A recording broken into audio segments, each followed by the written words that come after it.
मेरा नाम अभिषेक है और आज जिस विषय पे हम बातचीत करने जा रहे हैं वह है यूनिक्स। एक छोटे संक्षिप्त में आपको ये बताना चाहूँगा कि यूनिक्स की शुरुआत कैसे हुई। 1965 में एक आर्किटेक्चर बनाया गया जिसका नाम था मल्टिक्स। यह आर्किटेक्चर एक कॉमन साझा प्रोजेक्ट के अंतर्गत बनाया गया जिसमें दो कंपनियां इन्वॉल्व थी, जीई और AT&T। ये दोनों अमेरिका और यूके बेस्ड कंपनियां थी। साथ में इनके एक कॉलेज भी इन्वॉल्व था जिसका नाम था MIT, Massachusetts institute of technology. इनका साझा अभियान ये था कि किस टाइप का ऑपरेटिंग सिस्टम बनाया जाए जिससे एक नॉर्मल यूज़र भी कंप्यूटर वेब पर टाइम बेस पे उसे शेयर कर सके, यहाँ से कि उसके रिसोर्सेज जैसे कि मेमोरी, फाइल सिस्टम, ये सब चीज़ों को शेयर किया जा सके। उसका नाम लिखा गया मल्टिक्स, जिसका एक्सपेंशन फॉर्म बनता है multiplexed information and computing services. 1969 के अंदर बहुत ही छोटी और सस्ती प्रोग्रेस के बावजूद, जिसका AT&T को खामियाजा भी उठाना पड़ा, AT&T ने उसका कमर्शियल अभियान देखते हुए उस प्रोजेक्ट से बाहर निकाल लिया अपने आप को। बट कहानी यही नहीं रुकती है। 1970 के अंदर दो महान अनुभव थॉमसन और रिची, उन्होंने फिर से यूनिक्स के ऊपर काम करना स्टार्ट किया और उन्होंने यूनिक्स के कोड को फिर से लिखा एक नई PDP-11 के लिए। PDP उस ज़माने में एक छोटा कंप्यूटर कहलाया जाता था। जैसा कि आप पिक्चर में देख सकते हैं, वो दोनों मौजूद हैं, वहाँ बैठे हैं और उसके ऊपर काम भी कर रहे हैं। आप सभी जानते ही होंगे कि थॉमसन और रिची फेमस इस बात के लिए भी थे कि उन्होंने सी लैंग्वेज का आविष्कार किया था, जो आज तक एक मानी हुई असेंबली लैंग्वेज है। उन्होंने बहुत सारे ऐसे टूल लिखे जिसकी कि आप उससे इंटरेक्ट कर सकें, जैसे कि शेल, एडिटर, असेंबलर और बहुत सारी यूटिलिटियाँ जैसे कि RM, CAT, CP। जैसे कि आप जानते हैं कि ये सब चीज़ें छोटे प्रोग्रामों की तरह शुरू हुई, बट हम अब इनका इस्तेमाल बहुत कॉमनली रोज़ के रोज़ करते हैं। बी के बारे में जानना बड़ा ज़रूरी है। बी एक ऐसी भाषा है जो 1972 में थॉमसन ने लिखी थी। ये एक बहुत ही सिंपल प्रोग्रामिंग लैंग्वेज थी। वो चाहते थे कि इसको PDP-7 के ऊपर डिप्लॉय किया जाए क्योंकि फोर्ट्रॉन में काम करना उनके लिए मुश्किल हो रहा था। वो चाहते थे कि यूनिक्स को पूरा का पूरा एक हाई लेवल लैंग्वेज में लिखा जा सके जिससे कि आम जनता उसे समझ सके। नॉर्मल प्रोग्रामिंग लैंग्वेज जैसा कि आप जानते हैं कि असेंबली लैंग्वेज में लिखी जाती हैं और एक बहुत ही टिपिकल टास्क होता है। इसीलिए बी का आविष्कार किया गया थॉमसन के द्वारा। बट थॉमसन का आविष्कार वहीं नहीं रुका। एक नई लैंग्वेज का जन्म हुआ 1972 में, जब रिची ने शुरू किया PDP-11 के ऊपर बी के एडिट टाइप्स को प्रिस्क्राइब करना, और तब बनी लैंग्वेज बी। उन्होंने उसका नाम स्टार्टिंग में रखा न्यू बी, यहाँ जिसका मतलब है कि नई बी। पर उन्होंने देखा कि इसका कंपाइलर पुराना है, उनको उसके लिए एक नया कंपाइलर भी लिखना पड़ा। तत्पश्चात जन्म हुआ उस लैंग्वेज का जिसे आज का हम जानते हैं सी लैंग्वेज के द्वारा। सी, जैसा कि आप जानते हैं, तब से लेकर आज तक इस्तेमाल करी जाने वाली एक ऐसी लैंग्वेज है जो अब तक समय के प्रभाव के बावजूद भी बची रही। आप जानते हैं 1972 से सी ऐसी ही चली आ रही है, चाहे उसके बाद C++ आई हो, जावा आई हो, चाहे उसके ऊपर कुछ भी और बन गया हो, मगर आज भी फेवरेट चॉइस के रूप में लोग सी को ही जानते हैं असेंबली लैंग्वेज में काम करने के लिए। सी को इस हिसाब से बनाया गया था कि वो सिंपल रहे और पोर्टेबल रहे। पोर्टेबल का मतलब है कि स्टार्टिंग में कंप्यूटर्स इस तरीके के होते थे कि आपको हर कंप्यूटर मैन्युफैक्चरर अपने हिसाब से अपनी चीज़ों को डाला करता था।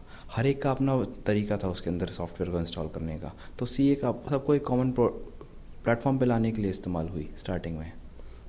सो इसलिए सी को पोर्टेबल लैंग्वेज भी कहा जाता है। एक बार जब सी अपने आप को एस्टैब्लिश कर चुकी थी, उसके बाद ये धारणा भी पैदा की गई, क्या हम यूनिक्स को वापस सी के अंदर लिख सकते हैं। 1973 में थॉमसन ने फिर से यूनिक्स को लिखने की कोशिश करी और उन्होंने यूनिक्स को 73 के अंदर लिख डाला सी लैंग्वेज के अंदर। ऑपरेटिंग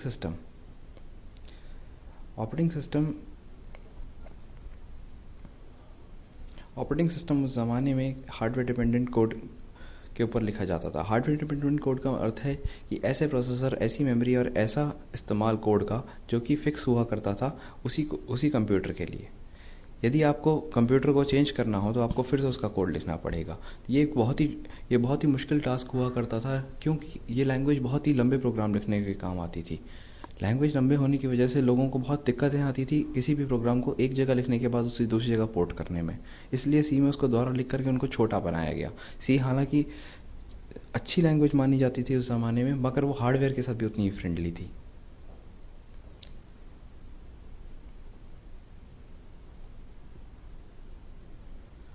ऐसा ऑपरेटिंग सिस्टम जो एक हार्डवेयर लैंग्वेज में लिखा जाता था, वो अब सी में लिखा जाने लगा, क्योंकि वो उसे अलाउ करती थी कि वो पोर्टेबल भी रहे।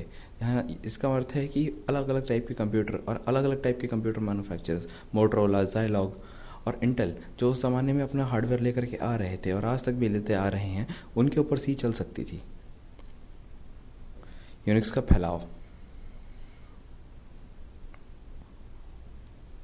1972 में एक रिसर्च पेपर के अंतर्गत थॉमसन और रिची ने एक यूनिक्स के ऊपर आर्टिकल दिया। बहुत सारी यूनिवर्सिटी ने उसके ऊपर इंटरेस्ट दिखाया।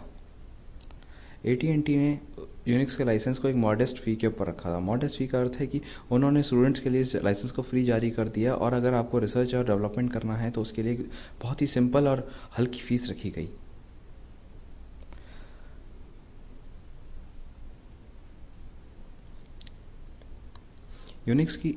यूनिक्स की जो रिलीजेस थी उनको सी के सोर्स कोड के अंतर्गत फ्री डिस्ट्रीब्यूट भी करा गया, क्योंकि ऐसी रिलीजेस जो यूनिक्स की बी लैंग्वेज में लिखी गई थी और अब सी में लिखी जा रही थी, वो पोर्टेबल थी, पहले के मुकाबले आसान और समझने में अच्छी थी।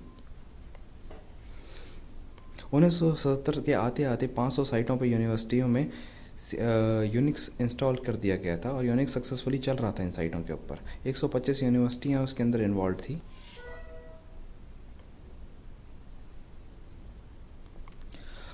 BSD, जैसे कि आप जानते हैं कि बर्कले एक यूनिवर्सिटी है कैलिफोर्निया की। और इसका एक्सपेंशन बनता है Berkeley standard distribution. Graduate students जो यूनिवर्सिटी ऑफ कैलिफोर्निया बर्कले में उस टाइम पढ़ रहे थे, उन्होंने उसके अंदर सिग्निफिकेंट एनहांसमेंट्स करी। रिची के बारे में ये कहा जाता है कि वो अपने स्टूडेंट्स को इंकरेज करते थे कि वो प्रोग्राम लिखें और यूनिक्स के अंदर ऐड करें। हम जैसे और आप जैसे लोगों ने ही RM जैसे प्रोग्राम लिखे हैं, CP जैसे प्रोग्राम लिखे हैं, और बहुत सारे ऐसे प्रोग्राम लिखे हैं जो यूनिक्स के अंदर ऐड हो रहे हैं। यूनिक्स का सोर्स कोड हमेशा खुला रहता था, और हमेशा रिची ये चाहते थे कि उसके अंदर नई नई चीज़ें डाली जा सकें। 1978 के अंदर 30 कॉपियाँ बना करके बर्कले स्टैंडर्ड डिस्ट्रीब्यूशन के अंतर्गत इनको रिलीज़ करा गया। ये सारी की सारी कॉपियाँ आसान थी, स्विच करने में इजी थी, इनके फाइल नेम जो थे वो लंबे हो सकते थे, और ये बहुत आसानी से यूनिक्स को लैन के साथ कनेक्ट करती थी। लैन, जैसे कि आप जानते हैं, लोकल एरिया नेटवर्क, जो कि कंप्यूटरों को कनेक्ट करने का माध्यम है नेटवर्किंग के लिए। आज दुनिया में यूनिक्स के बहुत सारे फ्लेवर्स मौजूद हैं। AT&T ने सब ऑर्गेनाइजेशन के साथ एक एग्रीमेंट करा, और छोटी और बड़ी रिलीजेस के लिए उन्होंने रीनेगोशिएट किया उस कॉन्ट्रैक्ट को, जो कि उन्होंने पहले एक हल्की फीस के अंतर्गत लॉन्च किया था। डेक और सन ने इन्हें अडॉप्ट कर लिया। डेक उस ज़माने की और सन और डेक उस ज़माने की बढ़ती हुई और उभरती हुई वो कंपनियाँ थी जिन्होंने यूनिक्स के अंदर अपना इंटरेस्ट दिखाया। जैसे कि आप जानते हैं, सन ने बाद में अपना एक खुद का ऑपरेटिंग सिस्टम लॉन्च किया जिसका नाम सोलारिस है, जिसका बेस भी यूनिक्स ही बना। बाद में IBM ने अपना बनाया जिसका नाम AIX था, HP ने अपना बनाया जिसका नाम UX था, और बहुत सारी ऐसी कंपनियां जिन्होंने इसके ऊपर और काम किया। आज की डेट में यूनिक्स के ऊपर चलने वाले सिस्टमों की कोई कमी नहीं है, और यूनिक्स उन सब का आधार बनता है, जो कि आपका IBM मेनफ्रेम भी कहलाता है। यूनिक्स अब स्टैंडर्ड और सिस्टम 5 को अडॉप्ट करता है। सिस्टम 5 प्रोसेसर के बीच में काम करने का वो माध्यम है जिसके थ्रू आप जनरली आप ये बता सकते हैं कि एक सिस्टम से दूसरे सिस्टम के बीच में कम्युनिकेशन कैसे होगी। ये चीज़ इस बात को भी इंक्लूड करता है कि नेटवर्किंग कैसी होगी, और ये इस बात को भी इंक्लूड करता है कि एक ही कंप्यूटर पर चलने वाले दो प्रोसेस अपने आपस में डेटा को कैसे शेयर करेंगे। 1980 में माइक्रोसॉफ्ट भी इस तर्ज पे आ गई और उसने जेनिक्स का आविष्कार किया। 90 के दशक के शुरुआत में लिनक्स और सोलारिस भी बनाए गए। ये भी यूनिक्स को ध्यान में रख करके बनाए गए। आज जैसा कि आप जानते हैं कि लिनक्स का आविष्कार लिनस टॉर्वाल्ड्स ने किया था, और अब लिनक्स जो है वो छोटी से बड़ी हर चीज़ के बीच में चलता है, यहाँ तक कि लिनक्स अब मोबाइल फ़ोनों तक पे आ गया है। तो यूनिक्स इन सब के पीछे इनका जन्मदाता रहा है। कंप्यूटिंग दुनिया के जो आज के मेन महानुभाव हैं, जिनके ऊपर ये सारी रिसर्च समर्पित है, वो हैं थॉमसन और रिची। आप उनकी तस्वीरें यहाँ देख सकते हैं। ये हैं मिस्टर थॉमसन